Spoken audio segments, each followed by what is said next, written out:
G'day guys, Scotty from True Blue Off-Road here.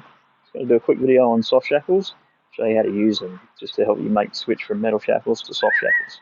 A couple of different varieties that are common. This is sort of the old style. What is it? One piece of rope that's got a loop splice, and then one strand is fed up the inside of the other section, and then tied in a knot and trimmed off. So to open it up, all you do is slide that out of there, make the loop bigger, slide the knot out of there. That's open.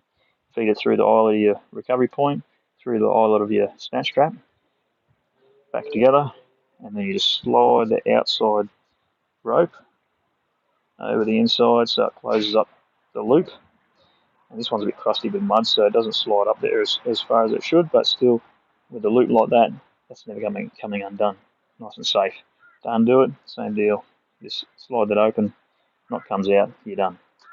The other style is like this, similar.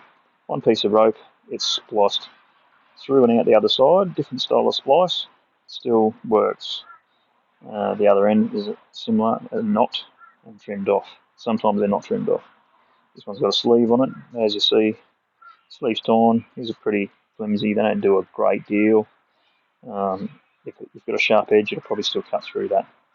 So similarly, you just slide that open, make the loop bigger, feed that through the eyelet of your recovery point on your vehicle, through the eyelet of your rope, slide that over, tighten it up. Just make sure that the two sections of rope are sort of pulled even so the weight goes even on the two, and then away you go. Nice and safe. Much, much safer than metal shackles.